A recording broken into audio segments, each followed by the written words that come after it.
ഒരല്പം സീരിയസ് ആണ് കാര്യങ്ങൾ.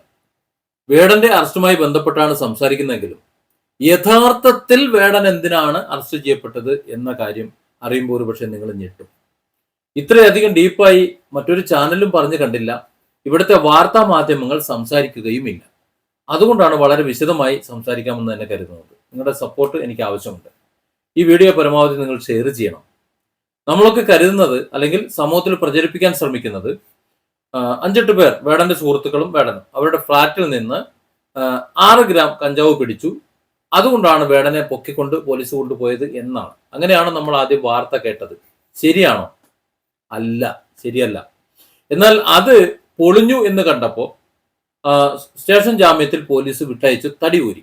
അത് പോലീസിന് മനസ്സിലായി തങ്ങളുടെ മേലുള്ള പ്രഷർ അല്ലെങ്കിൽ ആ ഒരു നാടകം ഇനി മുന്നോട്ട് കൊണ്ടുപോയാൽ നമുക്ക് പണിയാവും എന്ന്. ഉടനെ അത് മറ്റു ഒരാളുടെ മണ്ടയിൽ നടപ്പിലാക്കാൻ കഴിയുമോ? പോലീസിൽ 6 ഗ്രാം കഞ്ചാവ് കൊണ്ട് ഒന്നും ചെയ്യാൻ കഴിയില്ല എന്ന് മനസ്സിലായപ്പോൾ കഴുത്തിലൊരു പുലിപ്പല്ല് ലോക്കറ്റോ മാലയോ എന്തൊക്കെ കണ്ടു.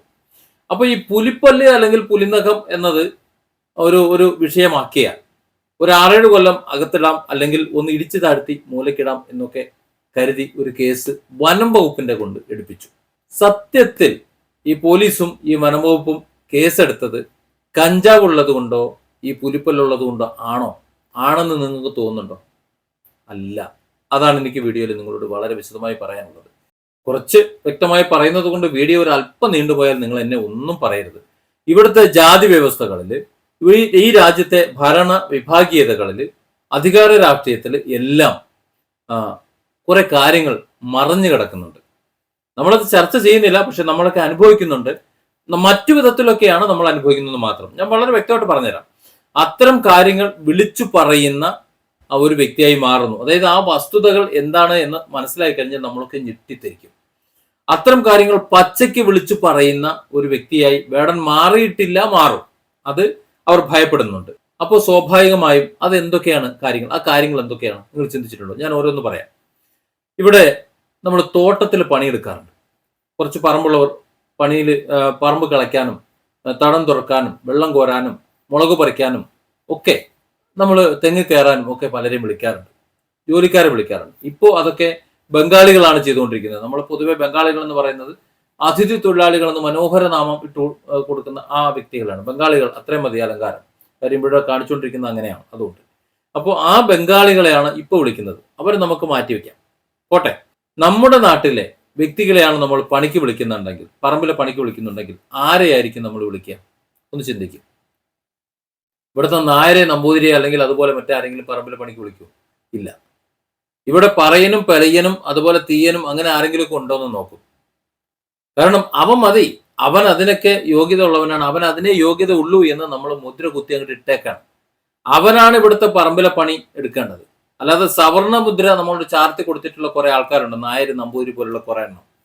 ഇവരൊക്കെ വലിയ കൊമ്പത്തെ ആൾക്കാർ. അവരെ ആരും നമ്മൾ പറമ്പിലെ പണിക്ക് വിളിക്കാറുണ്ടോ? അവരാരെങ്കിലും വിളിക്കാറുണ്ടോ?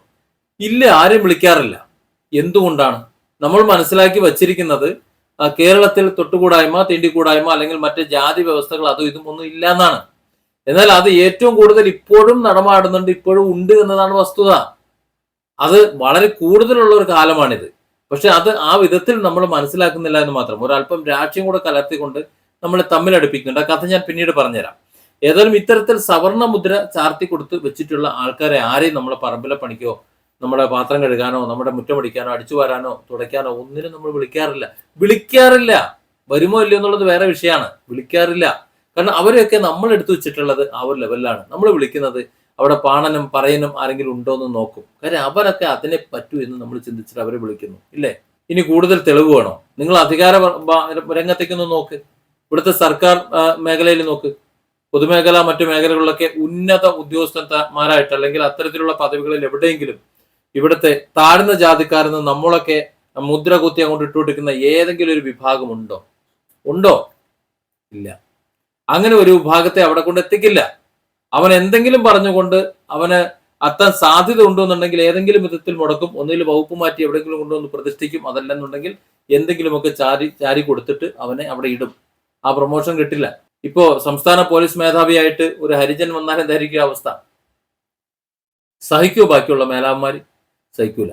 വേണ്ട, ഇവിടെ നമ്മുടെ മുഖ്യമന്ത്രി അല്ലെങ്കിൽ അവിടെ നിന്നിങ്ങോട്ടുള്ള മറ്റു മന്ത്രിമാർ ഈ മന്ത്രിമാരുടെ ഓഫീസുകളിലും മറ്റു മേഖലകളിലും ഒക്കെ ഇത്തരത്തിലുള്ള എത്ര പേരുണ്ടെന്ന് നോക്കിയാൽ മതി. പ്രധാന സ്ഥാനങ്ങൾ അലങ്കരിക്കാൻ വേണ്ടിയിട്ട് ഫയൽ എടുത്തുകൊണ്ട് കൊടുക്കാനും അടിച്ചു വാരാനും തുടയ്ക്കാനും ചായ വാങ്ങി കൊടുക്കാനുള്ള കാര്യമല്ല ഞാൻ പറയുന്നത്. പ്രധാന ഉത്തരവാദിത്വമുള്ള സ്ഥാനങ്ങൾ അലങ്കരിക്കുന്ന എത്ര പേർ ഈ അധികൃതർ എന്ന് പറഞ്ഞുകൊണ്ട് നമ്മൾ നീചജാതിക്കാരെന്ന് മുദ്ര കുത്തി ചാർത്തിട്ട് കൊടുത്തിട്ടുള്ള ആൾക്കാരുണ്ടല്ലോ, അവരിൽ എത്ര പേർ ആ സ്ഥാനത്തുണ്ട് എന്നാണ് ചോദിക്കുന്നത്. ആരെങ്കിലും ഉണ്ടോ? ഒരൊറ്റ ആളെ പോലും മനുഷ്യ തൂക്കിയാൽ കാണൂല.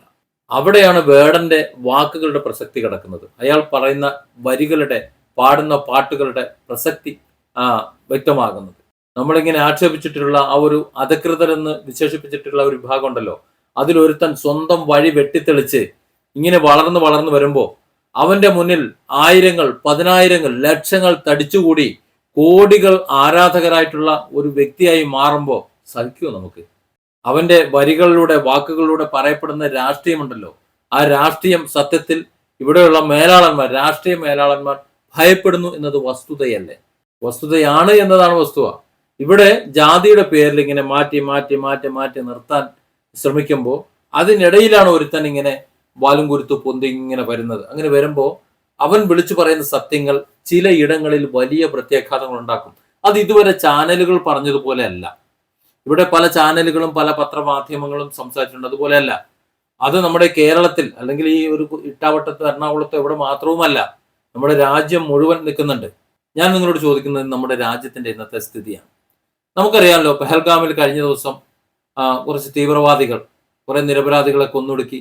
അതിനുശേഷം ഇന്ത്യയും പാകിസ്ഥാനും തമ്മിലുള്ള ഒരു വിഷയം ഏത് നിലയ്ക്ക് നിൽക്കുന്നു എന്ന്, അത് ഇന്ത്യയും പാകിസ്ഥാനും മാത്രമാണോ അതൊരു വിഷയം നിലനിൽക്കുന്നത്? അല്ല. ഇന്ത്യക്കകത്ത് തന്നെ ഒരു വലിയ ചേരിതിരിവുണ്ടാക്കാൻ ഒരു വിഭാഗം ശ്രമിക്കുന്നുണ്ട്. അതായത് ഒരു വലിയൊരു വിഭാഗം ഇന്ത്യ വിരുദ്ധരാണ്, അല്ലെങ്കിൽ പാകിസ്ഥാനെ സപ്പോർട്ട് ചെയ്യുന്നവരാണ്, അവർ ഇന്ത്യക്കാരല്ല, ഇന്ത്യയെ നശിക്കാൻ വേണ്ടി ആഗ്രഹിക്കുന്നവരാണ് എന്ന് മറ്റൊരു വിഭാഗം പ്രചരിപ്പിക്കുന്നു. ഈ വിഭാഗമാകട്ടെ തങ്ങൾ ദേശസ്നേഹികളാണെന്ന് സമർത്ഥിക്കാൻ വേണ്ടി ഉദാഹരണങ്ങൾ നടത്തുന്നു, മറ്റുള്ളവരുടെ കുറ്റങ്ങളും കാര്യങ്ങളും പറഞ്ഞുകൊണ്ടിരിക്കുന്നു. അങ്ങനെ പരസ്പരം അങ്ങോട്ടും ഇങ്ങോട്ടും ഇല്ലേ, അത്തരത്തിൽ സംഘർഷമുണ്ട്, വാദപ്രതിവാദങ്ങളുണ്ട്, ആരോപണ പ്രത്യാരോപണങ്ങളുണ്ട്. ഇതിനെയെല്ലാം അതേപടി എരികേറ്റാനും അല്ലെങ്കിൽ ആരത്തണുപ്പിക്കാനും വേണ്ടി എന്ന മട്ടിൽ മറ്റു ചിലരും അവിടെയും ഇവിടെയും ഒക്കെ ഉണ്ട്. എന്നാൽ ഇതിന്റെ വസ്തുത എന്താണെന്ന് നിങ്ങൾക്ക് മനസ്സിലായിട്ടുണ്ട് ഇതുവരെങ്കിലും? എന്തുകൊണ്ടാണ് ഇതിങ്ങനെ സംഭവിക്കുന്നത് എന്ന്, ഇത് അണഞ്ഞു പോകാത്തതിന്റെ കാരണം എന്താണെന്ന് ചിന്തിച്ചിട്ടുണ്ടോ? അവിടെയാണ് വേടന്റെ പ്രസക്തി. ഇവിടെ ജാതിയുടെയും മതത്തിന്റെയും അല്ലെങ്കിൽ വർഗത്തിന്റെയും രാഷ്ട്രീയത്തിന്റെയും പേരിൽ നമ്മളെ തമ്മിൽ തല്ലിക്കാണ് അല്ലേ? ഇന്ത്യയിലെ വലിയൊരു വിഭാഗം, അതിൽ ഇന്ന രാഷ്ട്രീയ പാർട്ടിന്നോ ഇന്ന മതവിഭാഗമൊന്നുമില്ല. ആ കച്ചവട മുതലാളിമാർ, ആ മേധാവിമാർ ഏത് പാർട്ടിയിലായാലും അവരെല്ലാവരും കൂടി ബാക്കിയുള്ള ബഹുഭൂരിപക്ഷത്തെ, വളരെ കുറച്ച് ആൾക്കാർ മാത്രമേ ഉള്ളൂ അത്രക്കാർ, ബാക്കിയുള്ള മുഴുവൻ ആൾക്കാരെയും അവരുടെ ആ മുതൽ കൈയാളാൻ അല്ലെങ്കിൽ തൊടാൻ അവർ സമ്മതിക്കുന്നില്ല. രാജ്യത്തെ മുഴുവൻ സമ്പത്തും കൈയാളാൻ വേണ്ടി അവർ ഭാരതത്തിലെ വലിയൊരു വിഭാഗത്തെ, വളരെ വലിയൊരു വിഭാഗത്തെ, ബഹുഭൂരിപക്ഷം വരുന്ന വിഭാഗത്തെ ജാതിയുടെയും മതത്തിന്റെയും പേരിൽ ഒതുക്കി നിർത്തുന്നത് നിങ്ങൾ കാണുന്നുണ്ടോ? ജാതിയുടെ മതത്തിന്റെ പേരിൽ ഇവിടെ തമ്മിൽ തല്ലുന്നത് എങ്ങനെ? ഹിന്ദു മുസ്ലിം സംഘർഷം എങ്ങനെയാണ് ഉണ്ടാകുന്നത്? ആരാണിത് ഉണ്ടാക്കുന്നത്? ചിന്തിക്കണം നിങ്ങൾ. ആരാണിത് ഉണ്ടാക്കുന്നത്? ഹിന്ദുക്കളും മുസ്ലിങ്ങളുമാണോ? അല്ല. ഹിന്ദുക്കളും മുസ്ലിം തങ്ങൾ ഇവിടെ അടിയൊന്നും ഉണ്ടാക്കുന്നില്ല. പക്ഷെ അത് അനുഭവിക്കുന്നത് ഹിന്ദുക്കളും മുസ്ലിങ്ങളുമാണ്, അല്ലെങ്കിൽ ഇന്ത്യയിലെ സാധാരണക്കാരായ ജനങ്ങളാണ്. നേതാക്കന്മാരോ അല്ലെങ്കിൽ മറ്റ് രാഷ്ട്രീയ ഉന്നത അധികാരികളോ ആരെങ്കിലും ചെയ്യുന്നുണ്ട്? അതായത് ഒരു ചെറിയ വിഭാഗം ഈ രാജ്യത്തിന്റെ സമ്പത്ത് മുഴുവൻ കൊള്ളയടിക്കാൻ വേണ്ടി അല്ലെങ്കിൽ അവരുടെ അധീനതയിലാക്കി വെക്കാൻ വേണ്ടിയിട്ട് വലിയൊരു വിഭാഗത്തെ മതത്തിന്റെ പേരിൽ, വർഗീയതയുടെ പേരിലൊക്കെ തമ്മിൽ അടുപ്പിച്ചുകൊണ്ടിരിക്കുന്നു. ഞാനും നിങ്ങളും അങ്ങനെ തമ്മിലടിക്കുന്നു. ഞാൻ ദേശസ്നേഹി, നിങ്ങൾ രാജ്യദ്രോഹി എന്ന് ഞാൻ ചിന്തിക്കുന്നു, നിങ്ങൾ നേരെ തിരിച്ചും ചിന്തിക്കുന്നു. അങ്ങനെ ഞാനും നിങ്ങളും ദേശസ്നേഹം തെളിയിക്കാൻ വേണ്ടിയിട്ട് അങ്ങനെ അടിച്ചടിച്ച് ചാകുന്നു. ഇവിടെ വലിയ വലിയ ക്രൂരമായിട്ടുള്ള കലാപങ്ങളും മറ്റും ഉണ്ടാക്കിക്കൊണ്ടിരിക്കുന്നു. പക്ഷെ അവിടെയൊക്കെ ഇതൊക്കെ ചെയ്യിക്കുന്ന കുറെ വിഭാഗമുണ്ട്. ഇവിടുത്തെ വരേണ്യവർഗം എന്ന് വിളിക്കപ്പെടുന്ന ഒരു വിഭാഗം, അവർക്ക് എന്തെങ്കിലും നഷ്ടം വരുന്നുണ്ടോ? അവർക്ക് ലാഭമാണ്. ഞാനും നിങ്ങളും തമ്മിൽ അടിക്കുമ്പോഴും, നമ്മുടെ രണ്ടുപേരുടെ സ്വത്തുവകകൾ നശിക്കുമ്പോഴും, ജീവൻ നശിക്കുമ്പോഴും, ജീവിതം നശിക്കുമ്പോഴും ഒക്കെ, പലതും നശിക്കുമ്പോഴും ഒക്കെ ഈ പറയുന്ന ആൾക്കാർക്ക്, രണ്ടു കൂട്ടരുടെ ചേരിയിലും മുതലാളിത്തത്തിൽ നിൽക്കുന്ന ആൾക്കാർക്ക് എന്തെങ്കിലും സംഭവിക്കാറുണ്ടോ? ഒന്നും സംഭവിക്കാറില്ല. അവർ സാമ്പത്തികമായി എപ്പോഴും സുരക്ഷിതമായ സ്ഥാനത്ത് തന്നെയാണ്. അവർക്ക് ആ സ്ഥാനത്ത് നിന്നുകൊണ്ട് ഈ രാജ്യത്തിന്റെ സമ്പത്ത് കൈയാളാൻ വേണ്ടിയിട്ട് ഇന്ത്യയിലെ തന്നെ വലിയൊരു വിഭാഗം, ആ വിഭാഗത്തെ തമ്മിലടുപ്പിച്ചുകൊണ്ട് ഒരുമിക്കാതെ ചിന്താശേഷി ഇല്ലാത്ത മരപ്പാവകളാക്കി, മരക്കഴുതകളാക്കി നിലനിർത്തുന്നു എന്നതാണ് സത്യം. അതിന്റെ ഒരു ഭാഗമായി കേരളത്തിലും അതൊക്കെ ഉണ്ട് എന്ന് കണ്ടാൽ മതി. അവിടെയാണ് വേടന്റെ വാക്കുകളുടെ പ്രസക്തി കിടക്കുന്നത്. ഭാരതത്തിന്റെ സമ്പത്ത് അല്ലെങ്കിൽ കേരളത്തിന്റെ സമ്പത്ത് ഒരു വിഭാഗം അടിച്ചുകൊണ്ട് പോയി അവരത് കയ്യാളി അവർ നിൽക്കുമ്പോൾ, അല്ലെങ്കിൽ അവർ അത് അനുഭവിച്ച് ജീവിക്കുമ്പോൾ, ഇവിടെ ജാതിയുടെയും മതത്തിന്റെയും പേരിലോ അല്ലെങ്കിൽ മറ്റ് എന്തിന്റെങ്കിലും പേരിൽ തലതല്ലി പൊളിച്ചും തമ്മിലടിച്ചും നമ്മൾ ഇങ്ങനെ കഴിഞ്ഞു പോകും. അപ്പൊ എന്തുകൊണ്ടാണ് ആ കലാപങ്ങളെ അടിച്ചമർത്താത്തത് മനസ്സിലായില്ലേ? ഇത്തരം കലാപങ്ങളിലൂടെ ഉണ്ടാകണം. അത് ഉണ്ടാകുമ്പോഴേ അവർക്ക് നിലനിൽക്കാൻ പറ്റൂ. നമ്മൾ തമ്മിൽ അടിച്ചുകൊണ്ടിരിക്കും. അധികാരത്തെക്കുറിച്ചോ അല്ലെങ്കിൽ ഈ രാജ്യത്തിന്റെ സമ്പത്തിനെ കുറിച്ചോ, നമ്മുടെ സംസ്ഥാനത്ത് നോക്കുമ്പോൾ നമ്മുടെ സംസ്ഥാനത്തിന്റെ സമ്പദ് വ്യവസ്ഥയെക്കുറിച്ചോ അതിനുള്ള വരവിനെ കുറിച്ചോ ഒന്നും നമ്മൾ ചിന്തിക്കില്ല. അതായത് അത്തരം രാജ്യങ്ങളെ കുറിച്ച്, ഈ രാജ്യത്തിന്റെ നിയന്ത്രണത്തെക്കുറിച്ചോ അതിന്റെ ധനവിനിമയത്തെക്കുറിച്ചോ നമ്മൾ ചിന്തിക്കാൻ പാടില്ല. അത്തരത്തിൽ ചിന്തിക്കാതെ അതൊരു വിഭാഗം മാത്രം കയ്യാളിക്കൊണ്ട് പോകാൻ വേണ്ടിയിട്ട് നമ്മളെ തമ്മിലടിപ്പിക്കാൻ വേണ്ടി അവർ നിതാന്തമായി ശ്രമം നടത്തിക്കൊണ്ടിരിക്കും. അങ്ങനെ വരുമ്പോൾ ഇവിടെ വർഗീയ സംഘർഷങ്ങൾ ഉണ്ടാവും, വർഗീയ കൊലപാതകങ്ങൾ ഉണ്ടാവും, സംഘടന മറ്റു പലതും ഉണ്ടാകും. അതിന് വലിയ വിവാദമാക്കിക്കൊണ്ട് ഇവിടുത്തെ ചാനലുകളും ഇവിടെ പത്രങ്ങളും സംസാരിച്ചു കൊണ്ടിരിക്കും. ഞാനും നിങ്ങളും അടങ്ങുന്ന രണ്ട് മതവിഭാഗങ്ങൾ തമ്മിൽ അടിച്ചുകൊണ്ടിരിക്കും. അവർ പലതും മരണപ്പെട്ടുകൊണ്ടിരിക്കും. അങ്ങനെ കൊല്ലപ്പെടുമ്പോൾ അത് വീണ്ടും വാർത്തകളാവുകയും അങ്ങനെ വാർത്തകളായി കുറെ നിരപരാധികളുടെ ജീവനും ജീവിതവും കൊണ്ട് ഇവിടെ ഒരു ചെറിയൊരു വിഭാഗം ഈ രാജ്യത്തിന്റെ അധികാരവും സമ്പത്തും നമ്മുടെ സംസ്ഥാനത്തിന്റെ തന്നെ അധികാരവും സമ്പത്തും ഒക്കെ കയ്യാളിക്കൊണ്ട് അവർ മുന്നോട്ട് പോകും. ഇത് തന്നെയല്ലേ നടക്കുന്നത്. അപ്പോൾ അത്തരത്തിലുള്ള വർഗീയ കലാപങ്ങളും വിത്തുകളും ഇവിടെ ഉണ്ടെങ്കിൽ പൊട്ടിമുളച്ചെങ്കിൽ മാത്രമേ അവർക്ക് നിലനിൽപ്പുള്ളൂ. അങ്ങനെ അമർച്ച ചെയ്യുന്നു എന്ന് നടിക്കുകയും എന്നാൽ ഏതെങ്കിലും ഒരു വിഭാഗത്തിന് ഇവർ സപ്പോർട്ട് കൊടുക്കുകയും മറുവിഭാഗം അതിനെതിരെ സംഘടിക്കുകയും കൂടി ചെയ്യുമ്പോൾ സ്വാഭാവികമായും ഇവിടെ ഒരു സംഘർഷം ഉണ്ടാകും അല്ലേ? ആ സംഘർഷമാണ് അവരുടെ എന്താ പറയുക ഒരു വിത്ത് എന്ന് പറയുന്നത്. അത് വെച്ചാണ് അവർ കൊയ്യുന്നത്. അതാണ് നമുക്ക് ഇട്ടുതരുന്നത്. ഇത് നമുക്കറിയില്ല. ഇതാണ് വേടൻ പച്ചയ്ക്ക് വിളിച്ചു പറയുന്നത്. ഈ ഒരു സത്യം മനസ്സിലാക്കിയല്ലേ, അതായത് ഈ രാഷ്ട്രീയ നേതാക്കളും മറ്റുള്ളവരും ഈ മുതലാളിമാരും നടത്തുന്ന കച്ചവടത്തിന്റെ ഇരകളാണ് നമ്മളെന്നും അവരുടെ കാൽ ചവിട്ടിലിട്ട് നമ്മളിങ്ങനെ ചവിട്ടി അരച്ചുകൊണ്ടിരിക്കുകയാണെന്നും അങ്ങനെ ചവിട്ടി അരച്ചുകൊണ്ടിരിക്കുന്നത് കൊണ്ട് നമുക്ക് എഴുന്നേറ്റ് നിന്ന് നമ്മുടെ സ്വന്തം കാര്യം പോലും സംസാരിക്കാൻ കഴിവില്ലാതെ കെൽപ്പില്ലാത്ത ഒരാളായി നിൽക്കുമ്പോൾ ആ ജാതി വ്യവസ്ഥ കൂടി അതിന്റെ മണ്ടയിൽ വെച്ചു കൊടുത്തുകൊണ്ട് നമ്മുടെ കീഴ്ജാതിക്കാരായി ഇടുന്ന സമയത്ത് അപ്പോഴാണ് ഈ രീതിയിൽ പാട്ടുപാടി കേരളത്തിലെ ജനങ്ങളെ അല്ലെങ്കിൽ ഇന്ത്യയിലെ ജനങ്ങളെ പ്രബുദ്ധരാക്കാൻ വേടൻ ശ്രമിച്ചുകൊണ്ടിരിക്കുന്നത്. വലിയൊരു വിഭാഗം വേടന്റെ കൂടെ ഉണ്ട്. നിങ്ങൾ ശ്രദ്ധിച്ചാൽ മനസ്സിലാവും, വേടൻ വരുന്ന സ്ഥലത്ത് ലക്ഷങ്ങൾ തടിച്ചുകൂടാണ്. അത്രത്തോളം വലിയ ഒരു പിന്തുണ വേടനുണ്ട്. അതായത് വേടൻ പറയുന്ന വരികൾ, ആ വരികൾക്കിടയിലെ മൂർച്ച, ആ തീജ്വാല, അത് ഇവിടുത്തെ യുവാക്കൾ ഏറ്റെടുത്ത് കഴിഞ്ഞാൽ, മനസ്സിലാക്കി കഴിഞ്ഞാൽ സ്വാഭാവികമായിട്ടും ഈ അധികാര രാഷ്ട്രീയവും ഈ ജാതി രാഷ്ട്രീയവും ഈ വർണ്ണപെറിയും വംശപെറിയും ഒക്കെ എങ്ങനെയാണ് ഈ രാജ്യത്തിന്റെ സമ്പദ് വ്യവസ്ഥ കൊള്ളയടിക്കാനും കൈയാളാനും വേണ്ടി വിനിയോഗിക്കുന്നത് എന്ന് മനസ്സിലാക്കിയെടുത്തു കഴിഞ്ഞാൽ അപകടമല്ലേ?